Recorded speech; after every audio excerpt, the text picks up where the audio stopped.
we talked about you so often. So it's like there's like a Rushmore. There's like Nolan and you and Spielberg and Scorsese, I'm going to assume. So Tarantino. Yeah. you're up there. Tarantino's on there, but you're up there high for us. And so we just came up with the patron saint of ReelBlend, and we're going to ride with that. So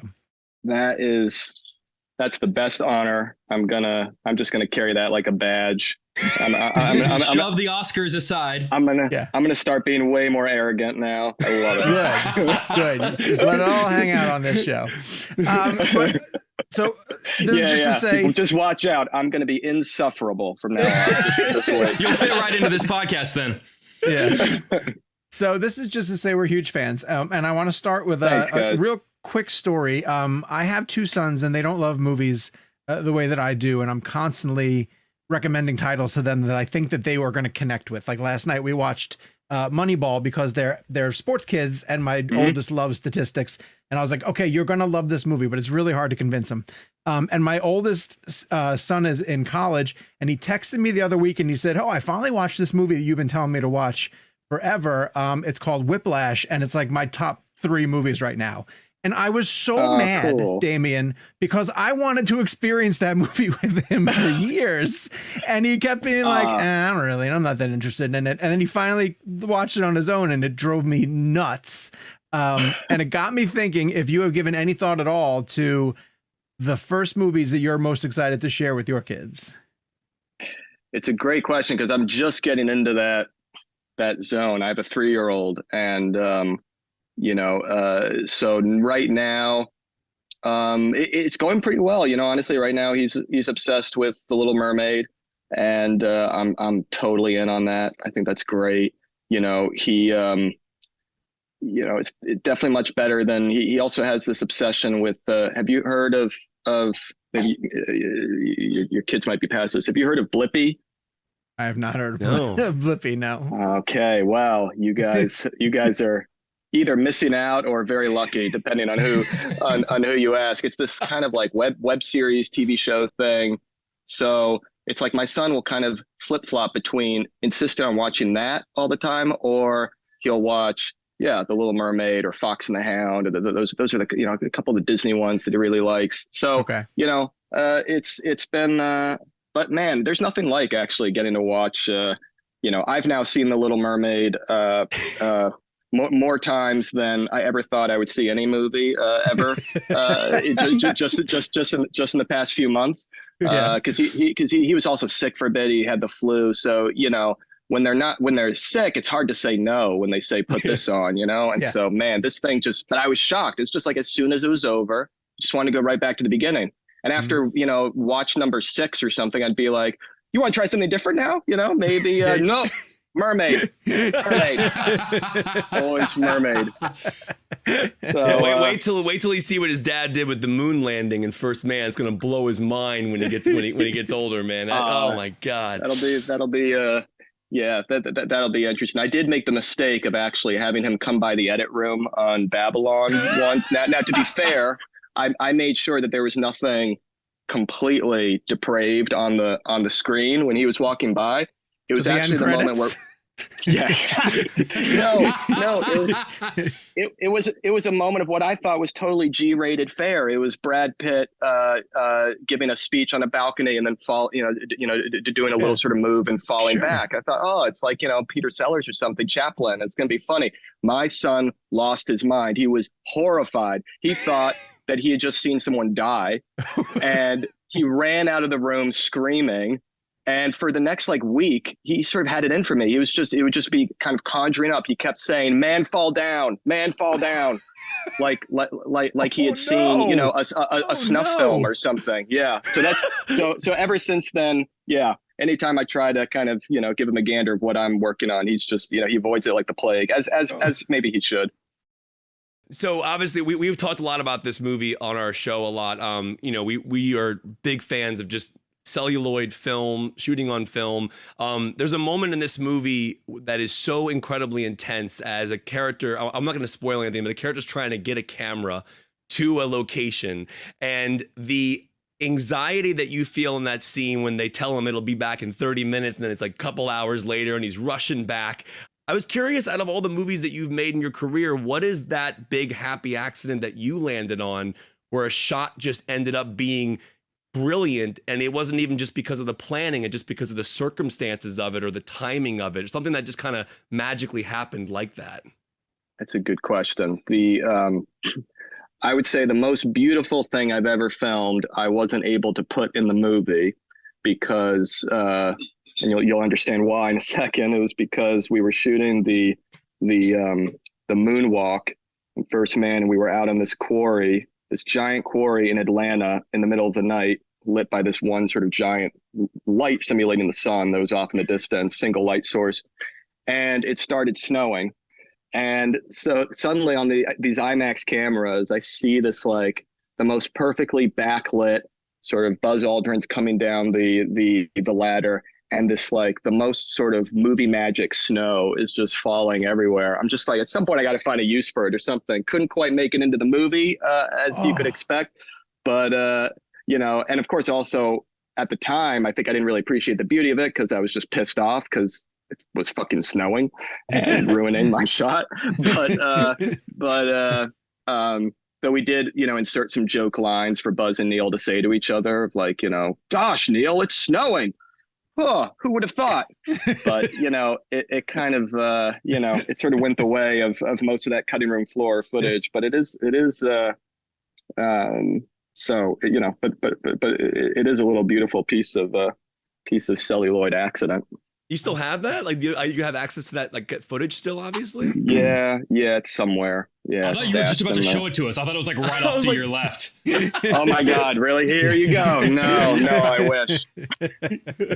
No, I wish. Damon, so much of this movie is about people in an industry who are trying to deal with and learn about and overcome change. And they have to, or they're going to be left behind. I was sort of curious, in your time in this industry, what is the biggest change in Hollywood or in movie making that you've had to deal with or to overcome in a way? Well, I don't know about overcoming, but I definitely, it's like, even right from when I first moved to Hollywood, the people were already saying that celluloid was dying or dead, that the party was over. Everything was digital. I'd say during the course of my stay in Hollywood, as I was first kind of getting into the business, digital projection began. So I sort of got to witness firsthand the move from everything being shown on 35 to everything being shown digitally, which was sort of I would argue sort of a sad event. But then, the flip side is that, I've shot most of my, not all, but most of my movies on film, and, it still definitely feels just as much of an option as it did when I came out. In fact, I would sort of say that the doomsday prophecies turned out to be wrong, really. It's film outlasted, I think, the skeptics, and it sort of feels like now we're in a sustainable place, knock on wood, where a lot of stuff is shot digitally, but if you want to shoot film, you still can. I'd say the other big change, of course, is sort of what we're going through right now. I guess the sort of debate about streaming versus the theatrical experience and sort of what that means, and less things being made for the big screen. And, there too, I think that the doomsday sort of prophecies are going to prove to have been premature, just as they were when radio came along, and when television came along, and when home video came along, when the VHS came along, when pay-per-view came along, when the DVD came along. It's we've been through this cycle many times before, and every time you'll find just as many headlines as you do today about the death of cinema, the death of theaters, and et cetera, et cetera. That said, I do think we're definitely, you can't deny, we're definitely going through a period of, contraction, or some, this is something where both sides of the business, the production side and the exhibition side, are going to have to adapt in some way, right now we're still a little bit in the sort of residue of the 90s multiplex spree, where so many theaters were built, and so that's a little bit what you're seeing right now with a lot of theaters closing down. You're just seeing a contraction, but I don't know, that can be it can be uncomfortable in the moment, but it can be a healthy thing for the business overall in the long term. So I think it'll find its feet, but it's definitely a transition, and we're sort of right in the middle of it, arguably. So I'm hearing Babylon 2 is what I'm hearing, just to just set in a different era of history. I'm gonna do I started with Silent to Sound. I'll just do each transition, but it'll get more and more arcane and inside baseball. I think by the time I'm making the replacing the 35mm prints with DCPs in the theaters, I think I'll have lost most of my audience, but they'll still be there. You guys will still be front row. Exactly. Yeah, it's like a Linklater experiment that you're committing to. Us and Christopher Nolan will be front row. Yeah. Yeah, it was the first time I'd kind of had that feeling since the only other time was Whiplash, where so I guess, in both cases, you have certain kinds of extreme behavior, extreme language, extreme, in different ways, of course. But the idea of putting a microscope on, sort of using a microscope to look at the uglier sides of humanity, but more specifically art making, I think resulted in some of the same sort of things winding up on the page that were definitely sort of outside my comfort zone and probably outside a lot of people's comfort zones. But as with Whiplash, I guess I kind of sort of felt sort of strongly inside that the fear was part of the point, that the more out there, the more risky, the more sort of on the edge the material in the script was, the closer to what the movie wanted to be we actually were, that it had to actually reflect a little bit of the real transgressiveness and sort of risk-taking and insanity of the period that in many ways I think has been sort of forgotten or overlooked or kind of covered up in sort of the annals of Hollywood history. We sort of easily forget just what a circus it sort of was at its outset, and also just what a wildly rule-breaking, transgressive, taboo-busting time the 20s in general were. If you're going to make a movie about the 20s or early Hollywood that doesn't shock and offend and appall some people, I would argue you're not really doing your job. You're not really doing justice to the period, because that's what it was. It was one shock after another. It was a complete demolition of all the cultural norms that had come before. And just that raw spirit of willful transgression. Damien, there's an amazing actress in this film, Olivia Hamilton, that I wanted to bring up because, and for people who don't know, this is your wife, and she's incredible in the film. And I wanted to ask about, because you're directing her as she's a director in the film. Yeah. So I wanted to know was that a weird Inception type thing where you're directing your wife who's a director in the film? Was there a key to doing that? What was that that conversation like with her? Well, I would say she directs me in real life. She's definitely the alpha in the relationship. So, there always is one, and so it kind of fit like a glove. There was this weird kind of meta thing because it was the first week of shooting was the sort of sequence where she's first directing Margot. And I sort of modeled her a little bit on Dorothy Asner and some of the other kind of female directors of the period who, as you can imagine, just given the world that they were in, were pretty tough, take no prisoners, no bullshit people, probably by necessity. So, but again, that's kind of in some ways close to who she is. Not that she's at all the person you see on screen, but I sort of knew how to pull that out of her. And by the time we were shooting, it's like Margot was sort of so much part of the family as well. We were all, kind of in it together. There was a long rehearsal prep period with Margot and everything. So yeah, by those first days of shooting, it did feel natural. It felt like a family, and we're all sort of, giving feedback to each other, and it felt a little less like the formal kind of thing that it might have been otherwise. Yeah, I want to talk about the casting of James McKay, who is just brilliantly played by Toby Maguire. Toby just crushes that part. And this is a character who we build up to over 2+ hours. So the casting kind of has to work perfectly, or all the shocks of his moments and his character don't work. And honestly, I never would have thought of Toby for this part. I feel like if I'd read it on the page, but it's kind of genius how well it works. I'm sort of curious how you came up with the idea of casting Toby in that part. And like it's just this an insane fucked up dude. And was there anyone else you ever thought about before getting to Toby? And he needs some teeth whitening as well, I would argue. I just give him a toothbrush.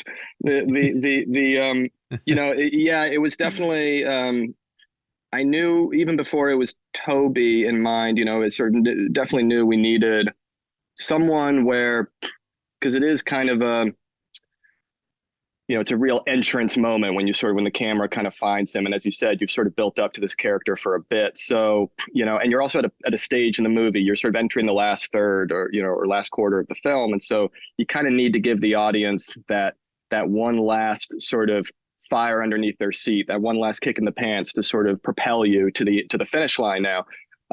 So you need to change the game in some way. So I knew it needed to be someone where just sort of seeing their face, seeing how they're dressed, just that first appearance of them before they even say a word would have an impact, And but the Toby, that being specifically Toby, I think it sort of came about very organically. He used to work with my producer, Matt. There were 3 producers on the film.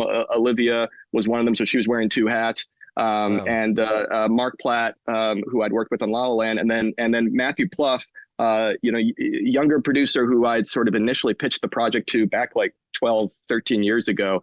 He in the interim had worked with Toby. I got to meet Toby through him. And Toby came on as an executive producer. And so again, before he was even in the movie at all, we just were all trying to figure out practically how to get it made. We all just sort of loved this project and what it could be. And so we would do read-throughs at like Toby's office. We would just sort of like sit there and whatever, sort of actor friends we had, or even non-actor friends, we'd have sort of the casting director or other producers or assistants, just sort of sit at the table, read parts. Toby being Toby, anytime he was able to actually join, I would sort of throw like 6 parts his way. I'd just try to give him like half the script. And so I got to hear a lot of the parts through his words. He's, he does a mean German director really well. He does he did PJ's role pretty brilliantly, not taking anything away from PJ, who utterly crushes it, of course. Oh yeah. But anyway, Toby played one of those read-throughs. He played McKay, and so we wound up talking about, eventually I was sort of like, fuck, I mean, you're so fun in all these parts and they're all kind of so different for you. Would you consider playing one of them for real, not just at a read-through? And he said, sure. And we talked it through. And I was almost surprised. He's the one who, out of the range of parts we had given him, or sort of talked about, he gravitated towards the sickest of them all. So I don't know what that says about him, but There you go. Damien, we hear filmmakers talk a ton about finding their movie in the edit, but your editing with Tom Cross is just so precisely in tune with your music, I feel. And that even in like the chaos of a party, or the brilliant scenes on the movie sets where multiple productions are going on at different times, it appears to me that you capture everything the day of the film with the idea of the rhythm and the edit determined. And I'm wondering if that is Mm-hmm. actually the case, and how has the relationship with you and Tom sort of evolved from movie to movie? Yeah, it's I think it's always a mix kind of really sort of precisely planning everything in advance, often with the music as the sort of glue or the driving pulse to it. But then, invariably we find that when Tom just sort of literally follows the storyboards or the animatics that I've put together with the music, initially, something will always be missing. And that something usually is the humanity that the actors have brought to it, or the sort of the little accidents you didn't expect that happened on set. And so that's where I'd say the real creative editing comes in, is once we have that foundation, which usually does comport pretty closely to the planning, then you sort of start experimenting and start exploring. You try to actually forget the planning, and you probably wind up somewhere halfway. You wind up somewhere that has one foot in what was always conceived, and one foot in something totally different that just came about from the shooting and from maybe a piece of improvisation on set, or a piece of, a moment in the image, the camera catching something you didn't expect, so yeah, it's that constant balance, I would say, between precision and accident.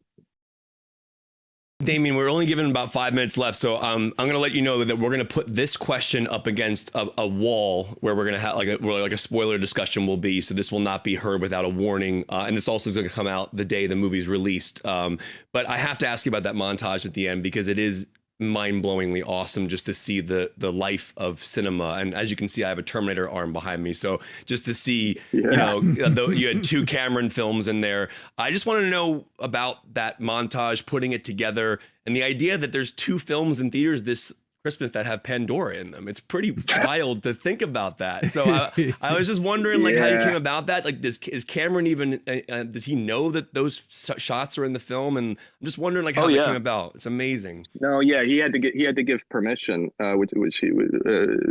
We wouldn't have been able to get them without without his allowing us to do that, very generously. Working backwards from that, the sort of irony of putting that sequence together was that it came together actually very fast. It was sort of late in the editing process. We'd kind of basically finished most of the film. We were even beginning to mix already. We had done what we thought were our final recording sessions for the orchestra and whatnot, and we were starting to mix and color, and something just wasn't quite there in the ending, and so we just started kind of experimenting, and it was like, a day or two of just sort of I'd say some of the most instinctive kind of experimentation I've ever gotten to do in an edit room, or at least since my like student days, where you could kind of throw practicalities away and just sort of, we had no idea if what we were doing would even be feasible, but let's just go crazy and try some shit and just see, because essentially the ending of the movie that we had was too normal, and it's not a movie that wants to be normal in any capacity. It wants to be a little crazy, and so it had to end in a way that was a little crazy or a little outside the norm. And so we just started experimenting, and then once we had this sort of basic thing, then we had to kind of, okay, like we really sort of got very excited by the idea, but just, we had to actually figure out a way to practically make it a reality. And so clearing that many clips in that short amount of time, and sort of figuring out kind of, also we had to go back and do new orchestra sessions to get new music in. And so all of it wound up being this sort of mad dash, but we kind of knew it had to be done, and luckily the studio was supportive, and everyone, I think, sort of in a way agreed, even though the ending sequence definitely freaked out some people on the team, but everyone agreed that the movie needed one more wild swing at the end. The sort of big swing of a movie demanded a big swing of an ending, and so they sort of got on board with the spirit of it, and that helped us get it done.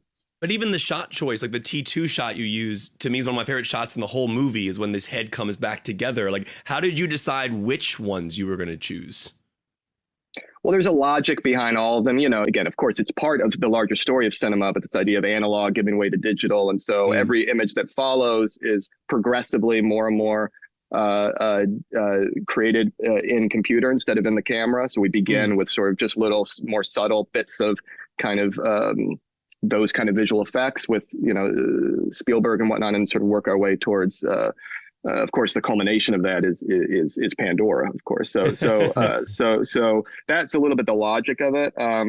But it also kind of, the logic of it is one thing, but then when doing a sequence like that, you try to not be following logic too much, because there also has to be something just sort of on a gut level, so, sometimes we would sort of try images that did follow exactly a kind of logical chronology or equation kind of approach, and it just wouldn't work. It wouldn't have the right, it would start to feel just like a clip reel. We didn't want it to feel like a clip reel. We wanted it to feel like this experiential roller coaster ride through cinema and through and landing into something almost abstract, landing into something that just is almost, it's almost like what could cinema beyond cinema be, and try to kind of get into that kind of universe. So yeah, certain images would just work and others wouldn't. But those, those images just, I mean, yeah, they're just so great. They'll probably work in any capacity. No big deal trying to build the montage that that represents the history and life of cinema. Was there any movie that you tried to get the rights for that they said no? Yeah, a few. Luckily, not many, but there were a few. But it wouldn't be what you would expect. It was not sort of big kind of expensive Hollywood movies. It was more things where it's hard to figure out who actually has the rights. So for instance, I had to swap out a lot of the sort of avant-garde shorts I was kind of pulling from the 60s or 60s New York avant-garde scene. That took a lot of sort of mixing and matching. So yeah, a few of them had to be swapped. What a sequence. Damien, we wish we had all afternoon, but I know that you got places to be. Same here. Again, I love this show. As mentioned, we love this movie. I literally cannot stop watching it. I'm sorry it's on a screener. I did see it in a theater. No, but we now saw I'm it in watching theaters. We all saw it in theaters. We all saw it in theaters. Yes, before No it's pun intended. Yeah, it's just mesmerizing. Oh, Pitt is good. incredible. Margot's incredible. Everything that you pull off, like you mentioned, PJ, like everyone you got in, it's great. And we really appreciate you taking the time to come on the show. Thanks, man. My God, no. You gave me the patron saint thing. I have to go on every time now. I mean, I don't know what to tell you. I owe you guys. Fair enough. All right, so we'll schedule next week for you. Yeah. Perfect. Perfect. Yeah, I'm in. Thanks, man. Appreciate you, man. Have a good day. Man. Have a happy holiday. See you, buddy. Oh, you too, guys. Happy holidays. See you, man. Later.